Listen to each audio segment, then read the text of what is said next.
to our YouTube channel. ನಮಸ್ಕಾರ ಸ್ನೇಹಿತರೆ, welcome to my fitness challenge day 32. ಇವತ್ತು ಕೂಡ 4:30ಗೆ ಎದ್ದು ನನ್ನ ಜರ್ನಿನ ಸ್ಟಾರ್ಟ್ ಮಾಡ್ತಾ ಇದ್ದೀನಿ. ಇವತ್ತು ಮಾರ್ನಿಂಗ್ ಎದ್ದ ತಕ್ಷಣವೇ ನನಗೆ ಸ್ವಲ್ಪ ಚಳಿ ಥರ ಫೀಲ್ ಆಯಿತು. ನನಗೆ ಒಂದು ಡೌಟ್ ಆಗ್ತಿದೆ, ಇವಾಗ ಚಳಿಗಾಲನ ಅಥವಾ ಬೇಸಿಗೆಗಾಲನ ಅಂತ. ಏನೇ ಹೇಳಿ ಫ್ರೆಂಡ್ಸ್, ಬೆಂಗಳೂರು ವೆದರ್ ಮುಂದೆ ಯಾವುದೂ ಇಲ್ಲ.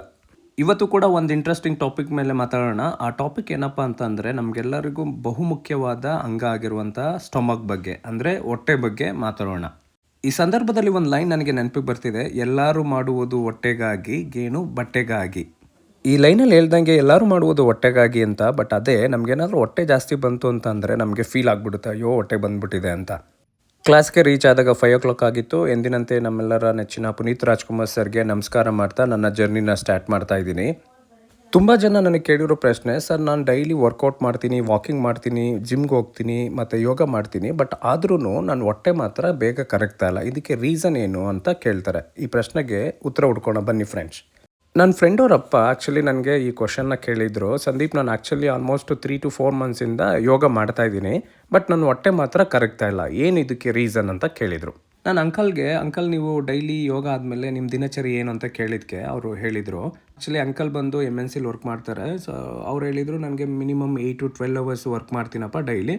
ಹಾಗೆ ಮಧ್ಯದಲ್ಲಿ ಕಾಫಿ ಟೀ ಕುಡಿತಾ ಇರ್ತೀನಿ, ಮತ್ತು ನೈಟ್ ಮಲಗೋದು 11, 12 ಆಗುತ್ತೆ. ಸೊ ನಾನು ಊಟ ಮಾಡೋದೇ ನೈಟು 10:30 ಮೇಲಾಗ್ಬಿಡುತ್ತೆ ಅಂತ ಹೇಳಿದ್ರು. ಹೇಳಿದಾಗ ನಾನು ಅವಾಗ ಹೇಳಿದೆ, ಅಂಕಲ್ ಆ್ಯಕ್ಚುಲಿ ಸಮಸ್ಯೆ ಯೋಗದಲ್ಲಿಲ್ಲ, ನಿಮ್ಮ ದಿನಚರಿಯಲ್ಲಿದೆ. ಯೋಗ ಮ್ಯಾಜಿಕ್ ಅಲ್ಲ ಅಂಕಲ್. ಯೋಗ ಜೊತೆಗೆ ನೀವು ಡೈಲಿ ಜೀವನ ಶೈಲಿನೂ ಚೇಂಜ್ ಮಾಡ್ತಾ ಹೋಗಬೇಕು. ಸೊ ಯಾಕೆಂದರೆ ನೀವು ಮಲಗೋದು ಲೇಟ್ ಆಗಿರುತ್ತೆ, ಪ್ಲಸ್ ಮಧ್ಯದಲ್ಲಿ ಕಾಫಿ ಟೀ ಜಾಸ್ತಿ ಕುಡಿತಾ ಇದ್ದೀರಲ್ಲ, ಅದು ಒಂದು ರೀಸನ್ನು ನೀವು ದಪ್ಪ ಆಗಲಿಕ್ಕೆ ಅಂತ ಹೇಳಿದೆ. ಸೊ ಅವಾಗ ಅಂಕಲ್ಗೆ ಅರ್ಥ ಆಯಿತು. ಗೆಳೆಯರೆ, ಹೊಟ್ಟೆಯಲ್ಲಿ ಕೊಬ್ಬು ಹೇಗೆ ಬರುತ್ತೆ ಅಂತ ಗೊತ್ತಾ? ನಮ್ಮ ಬಾಡಿ ಎಷ್ಟು ಇಂಟೆಲಿಜೆಂಟ್ ಅಂತಂದರೆ, ನಾವೇನಾದರೂ ನಮ್ಮ ಅವಶ್ಯಕತೆಗಿಂತ ಜಾಸ್ತಿ ಏನಾದರೂ ಫುಡ್ನ ತಿಂದರೆ ಅದು ದೇಹದ ಭವಿಷ್ಯಕ್ಕಾಗಿ ಸಂಗ್ರಹಿಸುತ್ತೆ. ಈ ಥರ ಸಂಗ್ರಹ ಆಗಿರುತ್ತಲ್ಲ, ಅದೇ ಕೊಬ್ಬಾಗಿ ಕನ್ವರ್ಟ್ ಆಗೋದು. ನಾವು ತುಂಬ ಜನನ ರೇಗಿಸ್ತೀವಿ, ಏನು ನಿನ್ನ ಹೊಟ್ಟೆ ಎಷ್ಟು ದಪ್ಪ ಆಗಿದೆ, ಏನೋ ಹಿಂಗಾಗ್ಬಿಟ್ಟಿದೆಯಾ ಅಂತ ರೇಗಿಸ್ತೀವಿ. ಬಟ್ ಅದಕ್ಕೆ ಆ ಥರ ಆಗಲಿಕ್ಕೆ ಏನು ರೀಸನ್ ಅಂತ ಗೊತ್ತಾ? ಮೇ ಬಿ ಆ ವ್ಯಕ್ತಿ ಒಂದೇ ಜಾಗದಲ್ಲಿ ಕೂತ್ಕೊಂಡು ಕೆಲಸ ಮಾಡೋದಾಗಿರ್ಬೋದು, ಸಕ್ಕರೆ ಅಂಶನ ಜಾಸ್ತಿ ತಿನ್ನೋದು, ತಂಪು ಪಾನೀಯಗಳನ್ನ ಜಾಸ್ತಿ ಕುಡಿಯೋದು, ಜಂಕ್ ಫುಡ್ನ ತಿನ್ನೋದು, ಕರೆಕ್ಟ್ ಟೈಮಿಗೆ ನಿದ್ದೆ ಮಾಡ್ದಲೇ ಇರೋದು, ಇದೆಲ್ಲ ಕೂಡ ಅವನು ದಪ್ಪ ಆಗೋಕ್ಕೆ ಕಾರಣ ಆಗಿರ್ತಾನೆ. ಸ್ನೇಹಿತರೆ, ಯೋಗ ನಿಜವಾಗಿ ಏನು ಮಾಡುತ್ತೆ? ಭಾಳ ಜನಕ್ಕೆ ಒಂದು ತಪ್ಪು ಕಲ್ಪನೆ ಇದೆ. ಏನಪ್ಪ ಅಂತಂದರೆ, ಯೋಗ ಅಂದರೆ ಕೇವಲ ಕ್ಯಾಲರಿನ ಕರಗಿಸೋದು, ವ್ಯಾಯಾಮ ಮಾಡೋದು ಅಂತ. ಆದರೆ ಯೋಗ ಅಂದರೆ ಅದಕ್ಕಿಂತ ದೊಡ್ಡದು. ಯೋಗ ನಿಮ್ಮ ದೇಹವನ್ನು ಮಾತ್ರವಲ್ಲ, ನಿಮ್ಮ ಮನಸ್ಸನ್ನು, ಉಸಿರಾಟವನ್ನು, ಜೀರ್ಣಕ್ರಿಯೆಯನ್ನು, ನಿದ್ರೆಯನ್ನು, ಒತ್ತಡವನ್ನು ಎಲ್ಲವನ್ನು ಸುಧಾರಿಸಲು ಸಹಾಯ ಮಾಡುತ್ತೆ.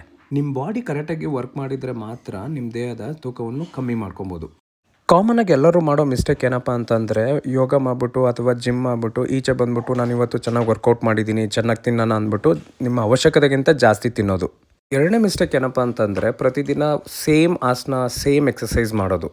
ಗೆಳೆಯರೆ, ನೀವು ಪ್ರತಿದಿನ ಒಂದೇ ಕೆಲಸ ಮಾಡೋಂಗೆ, ಒಂದೇ ಫುಡ್ನ ತಿನ್ನೋಕ್ಕೆ ಬೇಜಾರಾಗುತ್ತೆ ತಾನೆ? ಅದೇ ರೀತಿ ನಿಮ್ಮ ಬಾಡಿನೂ ಕೂಡ, ನೀವು ಬರೀ ಡೈಲಿ ಸೇಮ್ ವರ್ಕೌಟ್ ಮಾಡ್ತಿದ್ರೆ ನಿಮ್ಮ ಬಾಡಿಗೆ ಎಫೆಕ್ಟ್ ಬೀಳಲ್ಲ.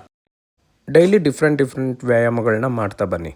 ಮೂರನೇ ಮಿಸ್ಟೇಕ್ ಏನಪ್ಪ ಅಂತಂದರೆ, ನೀವು ಯೋಗ ಮಾಡ್ತೀರಾ, ಜಿಮ್ಮಲ್ಲಿ ವರ್ಕೌಟ್ ಮಾಡ್ತೀರಾ, ಬಟ್ ಒಂದೇ ಜಾಗದಲ್ಲಿ ಕೂತ್ಕೊಂಡು ವರ್ಕ್ ಮಾಡ್ತಿರ್ತೀರಾ 8ರಿಂದ 12. ಈ ರೀತಿ ಮಾಡ್ತಿದ್ದೀರಾ, ಒಂದು ಸ್ಮಾಲ್ ಚೇಂಜಸ್ನ ಮಾಡ್ಕೊಳ್ಳಿ. ಎವ್ರಿ 1 hour 1-2 minutes ವಾಕ್ ಮಾಡಿ. ಇನ್ ಕೇಸ್ ಆಫೀಸಲ್ಲಿ ನೀವೇನಾದರೂ ಲಿಫ್ಟ್ನ ಯೂಸ್ ಮಾಡ್ತಾರೆ, ದಯವಿಟ್ಟು ಲಿಫ್ಟ್ನ ಸ್ಟಾಪ್ ಮಾಡಿ ವಾಕ್ ಮಾಡೋದನ್ನ ಪ್ರಾಕ್ಟೀಸ್ ಮಾಡಿ.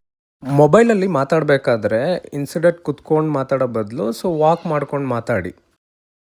4ನೇ ತಪ್ಪು ಏನಪ್ಪ ಅಂತಂದರೆ, ಪ್ರಾಣಾಯಾಮ ಮತ್ತು ಉಸಿರಾಟವನ್ನು ನಿರ್ಲಕ್ಷಿಸುವುದು.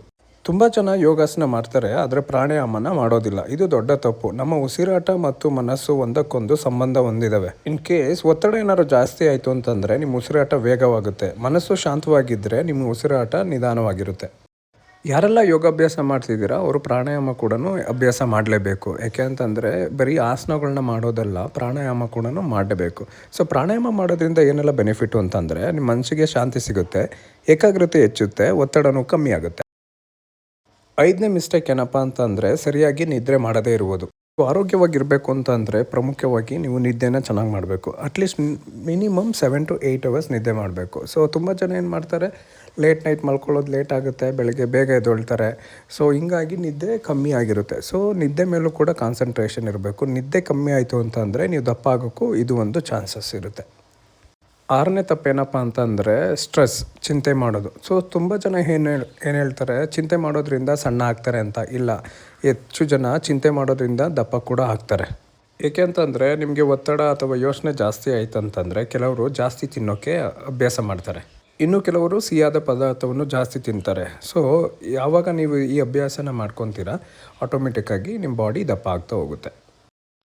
7ನೇ ತಪ್ಪೇನಪ್ಪ ಅಂತಂದರೆ ತಕ್ಷಣ ರಿಸಲ್ಟ್ ಬೇಕು ಅನ್ನೋದು. ತುಂಬ ಜನ ಮಾಡೋ ಮಿಸ್ಟೇಕ್ ಏನಪ್ಪ ಅಂತಂದರೆ ಒಂದು 15 ದಿನ ಯೋಗ ಮಾಡೋದು, 15 ದಿನ ಜಿಮ್ಗೆ ಹೋಗ್ಬಿಡೋದು. ಆಮೇಲೆ ನನಗೇನು ಅಯ್ಯೋ ಬಾಡಿನೇ ಚೇಂಜ್ ಆಗ್ತಾಯಿಲ್ಲ, ನಾನು ಇದ್ದಂಗೆ ಇದ್ದೀನಿ ಅಂತ ಹೇಳ್ಬಿಟ್ಟು ನಿರ್ಲಕ್ಷ್ಯ ಮಾಡಿಬಿಟ್ಟು ಬಿಟ್ಬಿಡೋದು.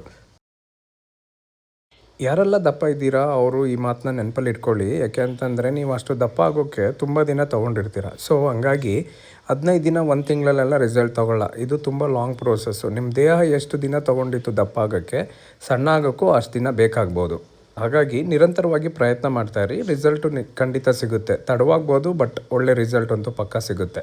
ನೀವು ಯೋಗ ಮಾಡಿ ಅಥವಾ ಜಿಮ್ಮಲ್ಲಿ ವರ್ಕೌಟ್ ಮಾಡಿ. ಸೊ ನೀವು ಸಣ್ಣ ಆಗಬೇಕು ಅಂತ ಏನಾದರೂ ಬಯಸಿದರೆ ಪ್ರತಿನಿತ್ಯ ಇದನ್ನು ಫಾಲೋ ಮಾಡಿ. ನೀವು ಏನೆಲ್ಲ ಫಾಲೋ ಮಾಡಬೇಕು ಅಂತಾರೆ, ಬೆಳಗ್ಗೆ ಎದ್ದ ತಕ್ಷಣ ನೀವು ಒಂದು ಗ್ಲಾಸ್ನ ನೀರು ಕುಡೀರಿ. 5 ನಿಮಿಷ ಉಸಿರಾಟದ ಮೇಲೆ ಗಮನ ಕೊಡಿ. 30ರಿಂದ 40 ನಿಮಿಷ ಯೋಗಾಸನ ಮಾಡಿ, 5 ನಿಮಿಷ ಶವಾಸನ ಮಾಡಿ. ಹಾಗೆ ಮಾರ್ನಿಂಗ್ ನಿಮ್ಮ ಬ್ರೇಕ್ಫಾಸ್ಟ್ನ ಕಿಂಗ್ ಥರ ತಿನ್ನಬೇಕು, ಅಂದರೆ ರಾಜನ ಥರ ಊಟ ಮಾಡಬೇಕು. ಮಧ್ಯಾಹ್ನ ಸಮತೋಲನ ಆಹಾರ ಮತ್ತು ಸಾಕಷ್ಟು ನೀರು ಕುಡಿಬೇಕು. ಸಂಜೆ 20-30 ನಿಮಿಷ ವಾಕಿಂಗ್ ಮಾಡಿ. ನೈಟು ಸ್ವಲ್ಪ ಊಟ ಮಾಡಬೇಕು. ಸೊ ನೈಟು ನಾವು ಯಾವ ಥರ ಊಟ ಮಾಡಬೇಕಂದ್ರೆ ಭಿಕ್ಷುಕರು ಥರ ಊಟ ಮಾಡಬೇಕು.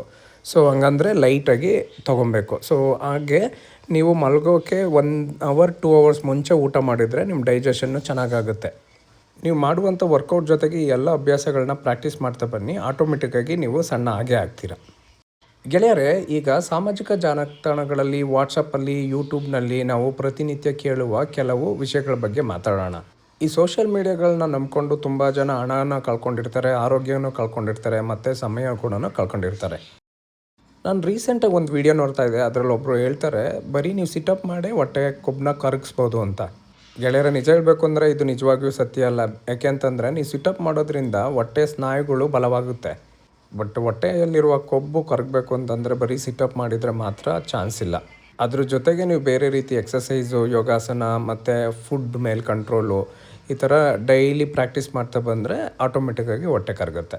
ಮತ್ತು ಇನ್ನೂ ಸ್ವಲ್ಪ ಜನ ಅನ್ಕೊತಾರೆ, ಇವತ್ತು ನಾನು ತುಂಬ ವರ್ಕೌಟ್ ಮಾಡಿದ್ದೀನಿ ನೋಡಿ, ಇವತ್ತು ಬೆವರು ಜಾಸ್ತಿ ಬಂದಿದೆ, ಸೊ ಹಂಗಾದರೆ ನಾನು ಬೇಗ ಕರಗ್ತೀನಿ ಅಂತ ಅನ್ಕೊತಾರೆ.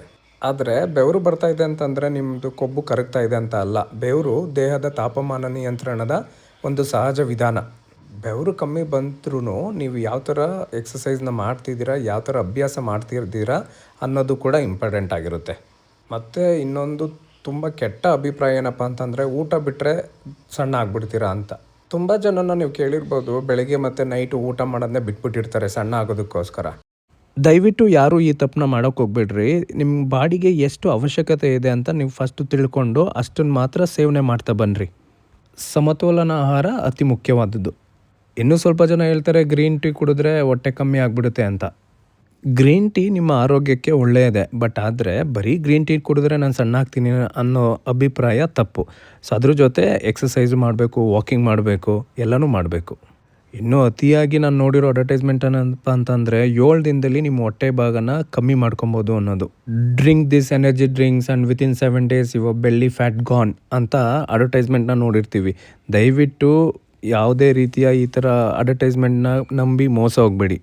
ತುಂಬ ಜನ ಏನಪ್ಪ ಮಾಡ್ತಾರೆ ಅಂತಂದರೆ, ನೋಡೋಣ 7 ಡೇಸ್ಗೆಲ್ಲ ಸಣ್ಣ ಆಗ್ಬಿಡ್ತೀನಿ ಅಂದ್ಬಿಟ್ಟು ಅವ್ರು ಕೊಡೋ ಲಿಕ್ವಿಡು ಅಥವಾ ಏನಾದರೂ ಕುಡಿದ್ಬಿಟ್ಟು ಪ್ರಯೋಗ ಮಾಡ್ತಾರೆ. ಸೊ ಮೇ ಬಿ ನಿಮಗೆ ಅವಾಗ ರಿಸಲ್ಟ್ ಬರ್ಬೋದು, ಬಟ್ ಆದರೆ ಇದರಿಂದ ಸೈಡ್ ಎಫೆಕ್ಟು ತುಂಬಾ ಜಾಸ್ತಿ ಇದೆ. ಸೊ ಅದ್ರ ಮೇಲೆ ಎಚ್ಚರ ಇರಲಿ. ಹೇಗೆ ಮನುಷ್ಯ ಹುಟ್ಟಿದ ಕೂಡ ನಡೆಯೋಕ್ಕೆ ಚಾನ್ಸಸ್ ಇಲ್ವೋ, ಅದೇ ರೀತಿ ನಿಮ್ಮ ಬಾಡಿನೂ ಕೂಡ ಒಂದೇ ಸಲ ದಪ್ಪ ಆಗೋಕ್ಕೆ ಚಾನ್ಸ್ ಇರಲ್ಲ. ಇದು ಟೈಮ್ ತೊಗೊಂಡಿರುತ್ತೆ. ಹಾಗೆ ನೀವು ಸಣ್ಣ ಆಗಬೇಕು ಅಂದ್ರೂ ಅದಕ್ಕೆ ಟೈಮ್ ಕೊಡಬೇಕು. ಬಟ್ ನೀವೇನೆಲ್ಲ ಅಭ್ಯಾಸ ಮಾಡ್ತಿದ್ದೀರಾ, ಡೈಲಿ ಯಾವ ರೀತಿ ವರ್ಕೌಟ್ ಮಾಡ್ತಿದ್ದೀರಾ ಅನ್ನೋದು ಇಂಪಾರ್ಟೆಂಟ್ ಆಗಿರುತ್ತೆ. ನೀವು ವರ್ಕೌಟ್ ಮಾಡಬೇಕಾದ್ರೆ ನಿಮ್ಮ ಮನಸ್ಸಲ್ಲಿ ಒಂದಿರಲಿ, ನೀವು ಸಣ್ಣ ಆಗೋದಕ್ಕಿಂತ ಮುಖ್ಯ ನೀವು ಆರೋಗ್ಯವಾಗಿರೋದು. ನೀವು ಆರೋಗ್ಯವಾಗಿದ್ದರೆ ಆಟೋಮೆಟಿಕ್ಕಾಗಿ ಸಣ್ಣ ಆಗೋಕ್ಕೆ ಟೈಮ್ ತೊಗೊಂಡ್ರೂ ಪರವಾಗಿಲ್ಲ, ನೀವು ಇವತ್ತೆಲ್ಲ ನಾಳೆ ಸಣ್ಣ ಹಾಗೆ ಆಗ್ತೀರಾ. ಇವಾಗ ಮಾರ್ಕೆಟ್ನಲ್ಲಿ ತುಂಬ ಶೇಕ್ಗಳು ಬಂದಿದ್ದಾವೆ. ಅದನ್ನು ಕುಡಿಯೋದಕ್ಕಿಂತ ಮುಂಚೆ ನಿಮ್ಗೆ ಯಾರಾದರೂ ಡಾಕ್ಟ್ರು ಪರಿಚಯ ಇದ್ದರೆ ದಯವಿಟ್ಟು ಅವ್ರನ್ನ ಕೇಳಿಬಿಟ್ಟು ಆಮೇಲೆ ನೀವು ಅದನ್ನು ನಿಮ್ಮ ಬಾಡಿಗೆ ತೊಗೊಳ್ಳಿ.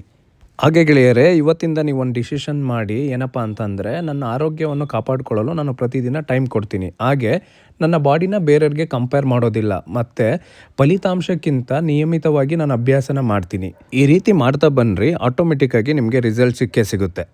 ಗೆಳೆಯರೇ, ಈ ವಿಷಯ ನಿಮಗೆ ಅರ್ಥ ಆಯಿತು ಅಂತ ಅನ್ಕೊತೀನಿ. ಸೊ ಈ ಟಾಪಿಕ್ ನಿಮಗೆ ಇಷ್ಟ ಆದರೆ ದಯವಿಟ್ಟು ಒಂದು ಕಮೆಂಟ್ಸ್ ಮಾಡಿ ತಿಳಿಸಿ. ಎಂದಿನಂತೆ ಇವತ್ತು ಕೂಡ ನಾನು ಬಾಡಿನ ಲೂಸ್ ಮಾಡ್ತಾ ತುಂಬ ಎಕ್ಸಸೈಸ್ನೆಲ್ಲ ಮಾಡಿದೆ. ಅದಾದಮೇಲೆ ನಾನು ಇವತ್ತು ನಮ್ಮ ಟೀಮ್ ಜೊತೆ ಸೂರ್ಯ ನಮಸ್ಕಾರನೂ ಕೂಡ ಮಾಡಿದೆ. ದಯವಿಟ್ಟು ಈ ವಿಡಿಯೋನ ಕೊನೆವರೆಗೂ ನೋಡಿ ಅಂತ ಕೇಳ್ಕೊತಾ ಇದ್ದೀನಿ. ಓಂ ನಿರನ್ಮಯೇನ ಪಾತ್ರೇಣ ಸತ್ಯಸಾಯಿತಂ ಮುಖಂ ತತ್ವಂ ಪೂಷಣ್ಯ ಪಾರಣೋ ಸತ್ಯಧರ್ಮಾಯ ದೃಷ್ಟಹೇ. ಓಂ ರಾಮ್ ಮಿತ್ರಾಯ ನಮಃ. Inhale. Exhale, Padhastasana. Inhale, Ashwasanchalanasana, right leg back, look up. Exhale, Dandasana, look front. Inhale, exhale, Astanga Namaskara. Inhale, Urdhva Mukha Svanasana, look up. Exhale, Adho Mukha Svanasana, mountain pose. Inhale, Ashwasanchalanasana, right leg front, look up. Exhale, Padhastasana. Inhale, Ashtavriddhasana. Exhale, continue, Padhastasana. Inhale, Ashwasanchalanasana, left leg back. Dandasana, look front. Inhale and exhale, Astanga Namaskara. Inhale, Urdhva Mukha Svanasana, look up. Exhale, Adho Mukha Svanasana. Inhale, Ashwasanchalanasana, left leg front. Padhastasana, Ashtavriddhasana. Release, just relax. Spread your legs, eyes closed, keep smiling, relax. ಸೂರ್ಯ ನಮಸ್ಕಾರ ಮಾಡ್ತಾ ನನ್ನ ಡೇನ complete ಮಾಡಿದೆ.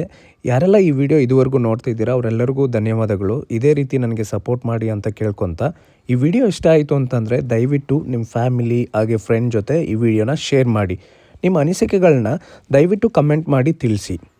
ಮತ್ತೆ ನಾಳೆ different topic ಜೊತೆ ಮತ್ತೆ ಸಿಗೋಣ. ಎಲ್ಲರಿಗೂ ಒಳ್ಳೆಯದಾಗಲಿ. ಸರ್ವೇ ಜನೋ ಸುಖಿನೋ ಭವಂತು. ಜೈ ಶ್ರೀರಾಮ್. ಮತ್ತೆ ಸಿಗೋಣ ನಾಳೆ. ಅಲ್ಲಿವರೆಗೂ take care. Bye bye. Thank you, everyone.